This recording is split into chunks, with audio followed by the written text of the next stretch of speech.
Hey everybody, it's Tanya and welcome back to my channel. It's been about a year. Sorry it's been so long. Lots of stuff happens, moves. I'm filming in my son's room because he's got the better light. This feels really weird. I'm just gonna shoot from the hip. I don't have a computer to edit, so this is gonna kind of be like a guerrilla style type video where I just film it, maybe cut some things off here and there, and then right up to my channel. So all of you probably know about this drama with that guy, Stephen Mango, aka Mango T. Well, he likes to come for people's sobriety, using their past indiscretions and past poor decisions against them as a way to get them to shut up. Get him what he wants, get them to shut up, and then move the fuck on. Well, I'm here to say that's bullshit. That's straight up bullshit. I myself had a drug addiction problem. I was addicted to cocaine.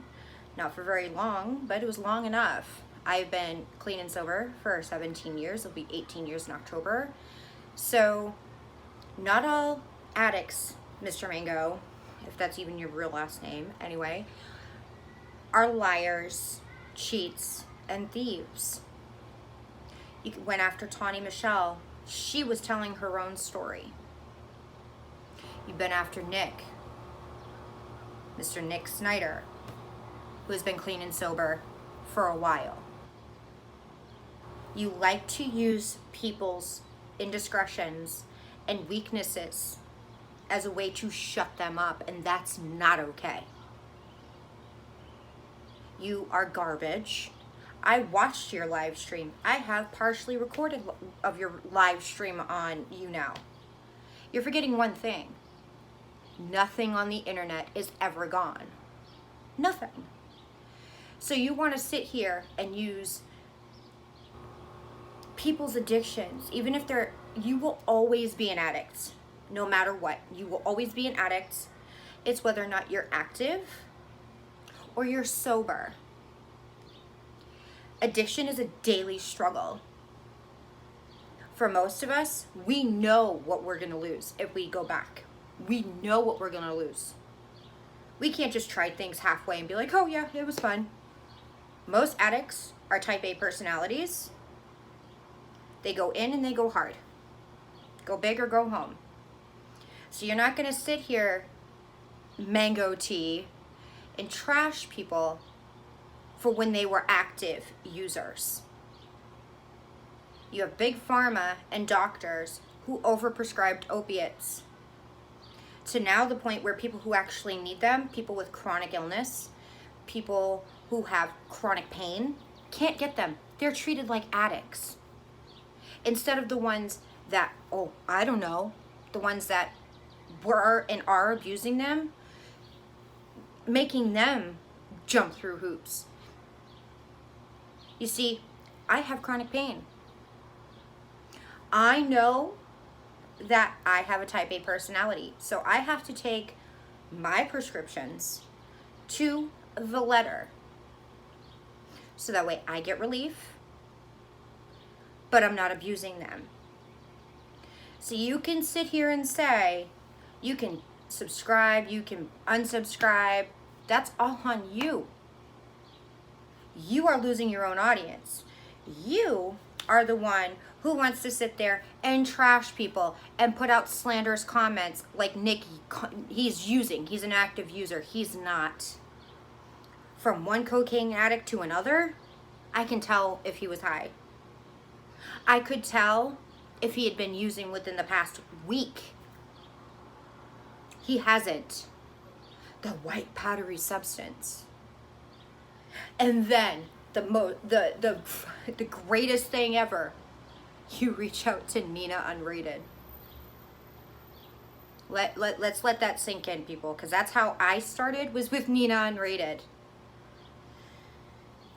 You tweet at her looking to get tea on Nick. Really? The biggest scam artist on YouTube and you're reaching out to her, sweetie, I hate to tell you something, you don't have enough money for her to even talk to you. Not even close. But she might talk to you to reach a different audience, to scam your audience, even though it's failing and taking a nosedive for your attacks on Nick, Tawny, addicts in general, recovering or otherwise. Peter, you got your notoriety, you got your, like 2.5 minutes worth of fame because you defended Peter. And I have to say, that was admirable. But then you turn it around and you turn yourself into Cookie in 2.0. It's a shame. You had a good shtick, you had a good gig, but you went way overboard, you went way too far. It's funny. People like you who have never walked in an addict's shoes are the ones who judge us. The ones who sit there and say, oh, well, if they don't want to get help, that's their decision. Absolutely, I own every single one of my decisions, whether it's good, bad, or indifferent. I am such a control freak because I'm afraid that if I make the wrong decision, I'm going to slip. And it's not just me anymore. It's my 5-year-old. It's my mother who has chronic pain. It's my dad who had a small stroke. You're no longer talking to a person that had nothing to lose. 18, 19, 20 years old, I had nothing to lose. I didn't know shit. I had no idea what those decisions would, how they would even affect my life today. Make me who I am today. Almost 37 years old, and I am damn proud I made it that far. 17 years sober. It's a damn good feeling. You, Mango Tea, are one of the biggest hypocrites I've seen on YouTube in a long time, and I've been watching YouTube for a very long time. Haven't been doing YouTube for a long time, but they stay for the tea. They come for the tea, but they stay for you. Your tea is stale, your tea is made up, and you're straight busted. Make slanderous comments so someone can lose income. You're the only one who's causing yourself to lose income, sweetheart. The only one. So go ahead, try to strike my channel because I talked about you. I don't care, I'm not monetized. Not monetized. But what you're doing is gonna come back and bite you in the ass. Guaranteed it's gonna come back and bite you in the ass. I've seen better people go down for dumber shit. Better YouTubers shooting themselves in the foot. Someone with an actual great idea getting too big in the head, losing sight of who they were, and losing it all just for some stupid decisions, just for putting out misinformation and slanderous content. You say you're gonna sue 5 YouTubers. I wish I could have gotten that shirt for this video, but this tea is piping hot. You keep on adding to more content.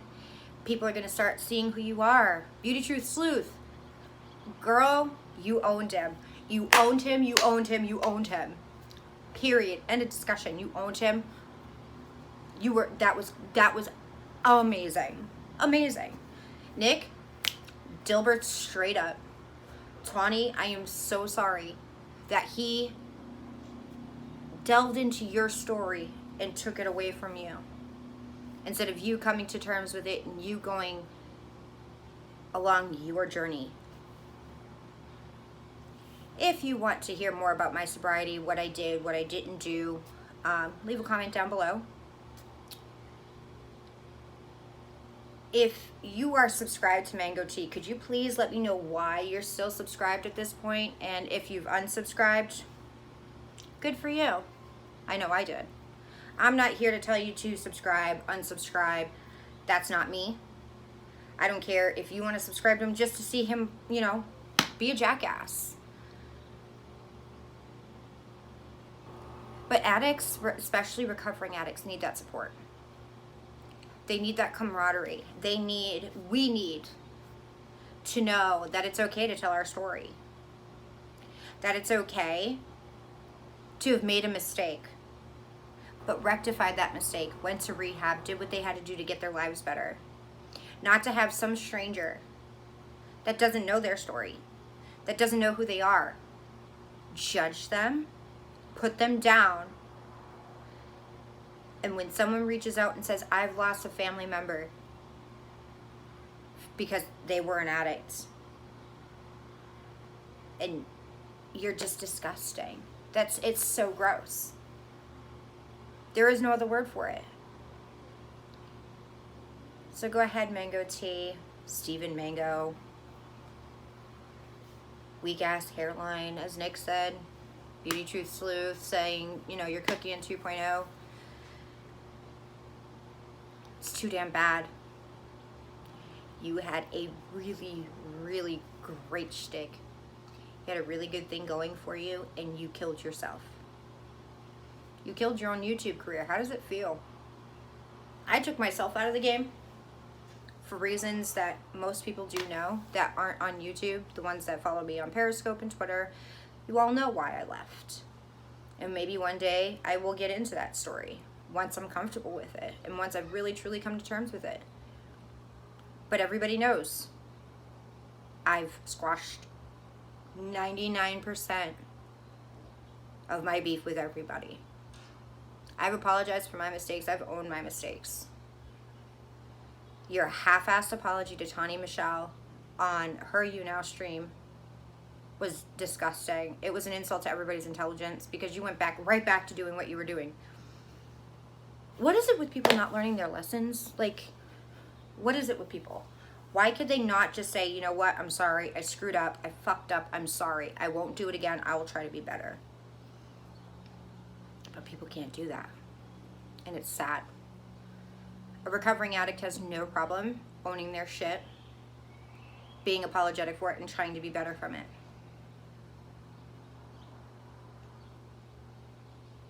Anybody's recovering from anything that they've done to the extreme, whether it be eating disorder, or drugs, or alcohol, or self-harm, suffering from body dysmorphia. We all know, we all have this kindred spirit that we all kind of just get each other. And it pisses me off to have someone like him judge us. And I'm going to say us because it wasn't just to one person.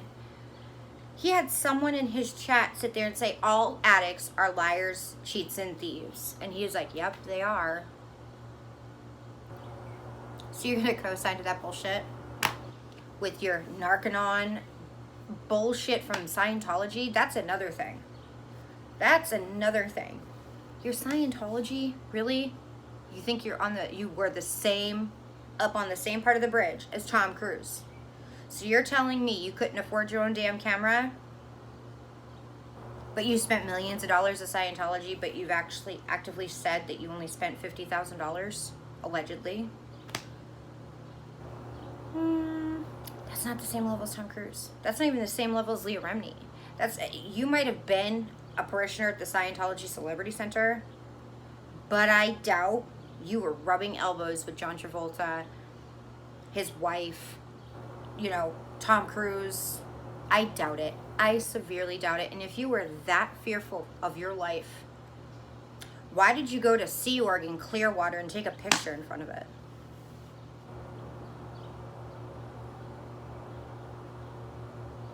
Let's all sit there and think on that for a minute. He took a picture in front of the hub of Sea Org in Clearwater, Florida, which is, I think, 45 minutes away from Orlando, to take a picture. But he's afraid for his life from Scientology, who's made hate websites against him, who's done all of this stuff against him. But he's afraid for his life. He has a YouTube channel. He's exposing Scientology. Which, great. You know what? I can't really roll my eyes. I hope more people former parishioners speak out against the atrocities of the church. But that all started because Leah Remini was brave enough to publicly denounce her and her leaving, her departure from Scientology. Without her and, you know, a few others, a few bigger people that have been, you know, going clear, that whole thing, dude, you wouldn't have a channel. And it's funny how you started your Scientology channel after she left the church. Let's all think on that one for a minute.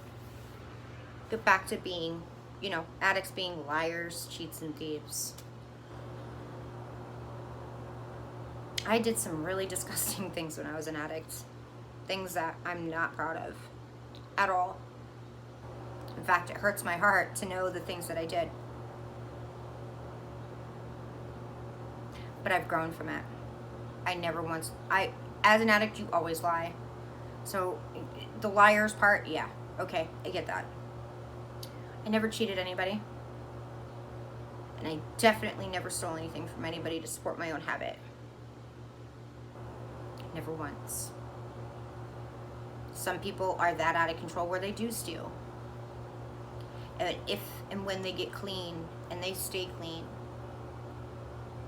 they really, and I've seen my friends who are addicts do this, go back to these businesses and hand them money and say, I don't know how much I ever stole from you. I'm sorry. Here's some money. Can you just put, you know, and they usually refuse it because they've already written it off as a loss.